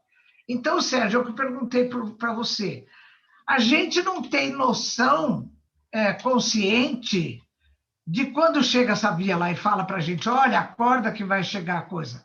Será que ela não trabalha com o inconsciente? Aí está. Eu acho que essa é uma pergunta interessante que a gente não colocou no nosso livro e que não me lembro de ter sido perguntada ainda essa não, questão. Não foi, não colocamos, não. Nem nós, e não me lembro de ver em nenhum lugar, Irvênia. Assim, a questão, assim, como que, de repente, a gente possa pensar as nossas emoções que são inconscientes, mas que interferem ativamente na nossa vida mental, como, por exemplo, na nossa psicossomática. Como é que os órgãos repercutem em emoções violentas? E agora eu estou provocando o Luiz. Como é que a dor se torna, às vezes, ela é psicossomática? Por qual caminho que ela nasce? Que ela vai se expressar para o físico? Será que nós não estamos encontrando um caminho para pensar essa questão de onde que o corpo fala aquilo que a alma sente? Olha, Sérgio, olha, eu queria falar para vocês que todas essas reflexões que eu estou fazendo, isso aí é fruto da minha própria leitura, viu? Por exemplo, pegar a configuração dos neurônios de associação e transportar isso para o cultural é uma leitura minha. Isso aqui que eu estou fazendo também é leitura minha. Então, Sérgio, isso aqui é uma coisa que não tem lugar nenhum. Sabe? É uma coisa que, quando eu vejo a estrutura do sistema nervoso, a sensibilidade do protoplasma, as configurações, a hierarquia, o sistema em rede. Então, eu fico pensando, nossa, mas isso eu fico assim, pulando fazendo os links para outros contextos, né? E eu estou trazendo como digamos, uma novidade sobre a qual nós temos que pensar muito. Porque, Sérgio, eu fico pensando, por exemplo, eu tenho as minhas crises de ansiedade, às vezes eu fico com insônia, às vezes... Por onde que isso está subindo? Porque eu não tenho consciência. Outro dia que eu tive uma crise dessa, assim, fiquei com uma ataque cardíaco, eu falava, mas que bobagem, eu não estou com problema nenhum, eu estou com tudo certo, a minha agenda está certa, eu estou pagando as minhas contas. Então, não tem nada no meu terreno do inconsciente, das vias lemniscais, que me justifiquem. Será que essas crises também de ansiedade, dessa coisa assim, também não usam as vias extralemniscais, né? Eu não sei. A gente precisa pensar nisso. Alten, me permite? Então, esse SARA, Sistema Ativador Reticular Ascendente, é um fator que eu abordo, mesmo que rapidamente, com os alunos. Não sei se tu lembra aquela questão que nós nos falássemos, cérebro isolado e encéfalo isolado, né? Então, quando nós temos uma lesão ou uma disfunção do SARA, é uma situação em que o indivíduo estaria em coma. O SARA não consegue ativar o tálamo e o tálamo, por sua vez, não consegue ativar o córtex. Quem fala isso é o Penfield, né? No Mistério da Mente. Por outro lado, não existe um centro da dor. Né? O indivíduo não tem um centro da dor. Tem relato, vou fazer muito rapidamente, o indivíduo saiu para fazer uma caminhada na natureza, caiu, quebrou, fez uma fratura importante na perna E ele ficou 2 dias. Como era uma caminhada que ele ia fazer, ele tinha levado água, um pouco de alimento, e ele ficou 2 dias, em muitas situações, se arrastando, sem dor. Ele ficou sem dor. Só que quando encontraram ele, ele começou a ter uma dor violenta, muito grande. Então, ele parece que se entregou a essa via lemniscal, né? A ascensão pela via lemniscal. E o SARA é aquele que está relacionado com o nosso inconsciente. Eu diria, então, conversando aqui contigo, com vocês, que o SARA nos põe em comunicação com o ambiente, o corpo em comunicação com o ambiente. A gente está dormindo e sente um cheiro, e é o SARA que acorda. É o SARA que ativa a área olfativa, o rinencéfalo. Então, ele está em comunicação, ele está constantemente acordado para nos acordar, corpóreo. Né? Esse é o SARA. Agora, eu fico pensando aí, então, onde é que está o centro, que é um pouco mais, vamos dizer, superior, que nos põe em comunicação com o mundo espiritual. Né? Aí está. O SARA seria o centro para controle corpóreo. E o centro para comunicação espiritual ficaria certamente mais acima. O Alten, a gente também tem que fazer uma diferença conceitual entre dor e sofrimento, né? Sim. Porque a dor a gente refere sempre no ponto de vista físico, né? Então, você, por exemplo, a dor somática, você está andando na praia descalço, você pisa numa casca de siri, então você sabe exatamente onde foi o ferimento, e você tem uma vivência de uma dor. Agora, essa dor, ela pode te causar um sofrimento mental, que já é no terreno do intimista, maior ou menor, dependendo do seu banco de memória. Por isso que a gente fala que gato escaldado tem medo de água fria. Então, se alguém jogou água fervendo em cima de um gato e ele sofreu dor, ele teve, além da dor, um sofrimento mental, outra vez que alguém jogar água fria em cima dele, ele vai, porque ele já tem essa informação no banco de memória, gato escaldado tem medo de água fria, ele já vai temer esse estímulo, porque na vez anterior que ocorreu já trouxe junto um estímulo causador de sofrimento, de dor e de sofrimento. Eu vou ter que causar um sofrimento agora aqui, por causa do nosso horário. Né? Sei, tá bom. Eu preciso passar aqui para a Vera ou para o Luiz aí fazer uma consideração, mas eu acho que eu tinha razão quando eu disse para a gente procurar uma outra data, né? Porque tá bom. Eu acredito que isto é um início, Irvênia. Nós nem falamos em epífise, né? Não falamos em pineal, não falamos em um monte de coisa, e eu acredito que a gente não pode desperdiçar a Irvênia para poder percorrer esses caminhos, que sem ela fica mais difícil, né, gente? Olha, então, eu quero passar aqui para a Vera, para o Luiz, para capitanear, e aí, quem sabe, não sei se agora a gente já pode definir isso ou deixamos para definir depois, conforme a tua agenda também, Irvênia. É daqui 15 dias? Assim, eu vou concordar com o Sérgio, porque eu inclusive tentei fazer uma pergunta, mas foi tão interessante, né? E estava tão interessante a discussão, eu estava aguardando até para poder fazer algumas considerações e realmente não deu tempo, Sérgio. Não deu, eu tinha até anotado algumas coisas aqui, claro, mas deixei o pessoal comentar. Eu acho assim, nós temos a próxima reunião que seria o estudo da série André Luiz, da série Ação, que é o Ação e Reação. Eu não sei se a doutora Irvênia, todo mundo junto, se a doutora Irvênia puder, dia 18, participar, seria muito bom. Desculpa, 18 de maio. Irvênia? 18. 15, 30, 45 dias seria interessante. Não só daqui a 15 dias, mas daqui a 15 dias, 30 dias, 45. Peraí, vamos ver aqui, 18 de maio. 18 de maio. Eu já vi daqui que está livre, gente. Daqui dá para ver. Dá para ver? Daqui a 15 dias vai dar 18 de maio. Peraí, deixa eu ver aqui. Deixa eu confirmar aqui de novo. 18 de maio está livre. Está dia 19. 18 está livre.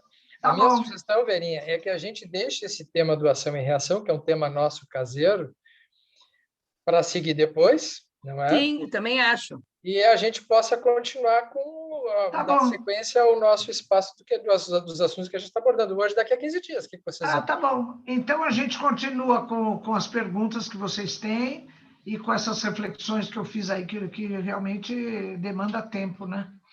Mas isso tudo é muito interessante, né? Nossa, a gente fica... Eu sou fascinado por essa... Luiz, Vera? Luiz, concorda aí, Luiz? Eu concordo, sim. Então, tem muita coisa para a gente porque falar. O Luiz não falou. O Luiz não falou, eu fiquei angustiado com o teu silêncio. Porque o Luiz, ele é um estudioso, Irvênia, dessa parte exatamente que envolve a questão da dor. E ele tem estudos sobre isso, né? E muita pesquisa, muito interesse de pesquisa, né? Sobre isso. Então, eu acho, Luiz, que o cavalo encilhado não passa duas vezes. Né? Eu sei, Sérgio, mas a gente tinha o tempo estourado e muita gente falando. A gente aproveitar, né? Eu acho que tem razão de não entrar como assunto novo agora, mas... Tá bom, a gente se fala a próxima vez. Será um prazer, viu, doutora Irvênia? Será um prazer. Para mim também, claro, para mim também, eu também tinha anotado aqui, não tive tempo, né? Deixei o pessoal comentar. Eu acho que tem bastante assunto para a próxima vez, e concordar plenamente com... Então fica combinado, dia 18. Fica combinado. Dia 18, 17, 19 e 30, né? Isso. Eu acho que o que a gente está pesquisando tem muito a ver com o que a doutora Irvênia está fazendo agora, né, Sérgio? Então... Completamente. Vamos lá. Olha, quase pulei da cadeira aqui quando ela começou a falar que o que ela está pesquisando ninguém está fazendo. Então, olha aí, vai ter bastante coisa para tu falar no próximo, Luiz. Não, Luiz, Olha, Luiz, depois dessa, Luiz, tu já está convocado a começar falando já na próxima. É isso mesmo, Sérgio, é isso mesmo. Essas reflexões que eu estou fazendo são leitura minha mesmo, assim. Irvênia, a brincadeira é a seguinte, Irvênia, o Luiz está fazendo essas indagações também. Sem vocês saberem, mas tem estas questões que estão se cruzando. Não, mas assim, por exemplo, da configuração, alguns padrões de configuração que tem no sistema nervoso, eu estou transportando para outros contextos, né? Uhum. Esse tipo de coisa que é... Mas a gente vai se falando. Vai trocando figurinha, né? Isso mesmo. Que bom, então. A gente está falando do mesmo assunto, mas com uma abordagem um pouquinho diferente. Na verdade, está se complementando, se cruzou. Poxa, que bom, então. É sinal de que a gente está num caminho que acho que vai dar certo, né? Sim. É o caminho para frente e para cima, né? Verdade. Para frente e para cima. O vetor é para frente e para cima. É verdade. Sentido de vetor. Tá bom, pessoal. Mas então, a gente tem pena que tem hora para acabar, né, Sérgio? Está tão bom que não dá vontade de acabar. Mas que bom que a gente vai ter o próximo. Eu gostaria de agradecer imensamente a presença da doutora Irvênia, a explanação fantástica, grande aprendizado. Eu fiz vários questionamentos, principalmente aquela questão da evolução do macaco para o homem, que eu estudei e fiz algumas indagações, achei muito interessante a sugestão do Sérgio e tua de estudar, e eu visei bastante, tinha muitas coisas que eu queria perguntar para ti, discutir, mas vai ficar para a próxima, porque a gente deu oportunidade para o pessoal ficar discutindo, né? Combinado. Muito obrigada, então. Eu que agradeço, pessoal. E eu queria aproveitar para encerrar nossa reunião de hoje, convidar o Sérgio para fazer a nossa oração de encerramento, por favor. Então, nós vamos agradecer a Deus nesse momento, essa oportunidade tão importante, tão feliz. E pedir que aos mentores espirituais que certamente estão com a gente, em nome dessa espiritualidade que se aproveita desses momentos, para que a gente perpetue com os nossos interesses, as nossas intenções, que a nossa AME Pelotas, que é um núcleo pequeno, mas lembramos que a doutora Marlene valorizava tanto os núcleos pequenos, para servirem de células que se juntem a outras células, constituindo um organismo chamado AME. Então, pedimos a esses espíritos superiores, que fazem parte da alma das AMEs, que possam nos cadastrar neste grande grupo de interesses espirituais no aprendizado para o nosso crescimento. que Jesus, o Mestre, possa proteger grandemente, que possa abençoar abundantemente a Irvênia, a nossa querida doutora Irvênia, para que ela continue com muita saúde, não apenas para estar conosco, mas para estar em todos os locais onde tão grandemente tem contribuído com estes conhecimentos, mas, sobretudo, com a sua presença amorosa, simples, humilde, próxima, afetiva, e que nos dá tanta satisfação para nós nos sentirmos também assim convidados a fazermos parte dessa família que se ama tanto, dessa família universal e que caminha para novos crescimentos. Que Jesus nos abençoe, nos proteja, nos ilumine e que daqui a 15 dias a gente possa estar aqui somando com outras indagações, crescendo, aprendendo e progredindo. Que a tua paz, Mestre, esteja conosco. Que assim seja. Que assim seja. Muito bom, pessoal. Gostei muito de estar com vocês, viu? Revê-los, né? E, então, até a próxima, daqui 15 dias, dia 18 de maio, 19h30. Muito obrigada. Boa noite, gente. Boa noite. Tchau, Obrigado. gente. Tchau. Muito obrigada. Boa noite. Até a Boa próxima. noite. Irvênia, valeu. Valeu, Boa gente. noite. Alegria te ver, Irvênia. Obrigado, viu? Tchau, Tá tchau. bom. Tchau, Alegria tchau. muito grande, Irvênia. Obrigada. Alegria muito grande, tá? Coisa boa. Até Tchau, mais. tchau. A gente não tem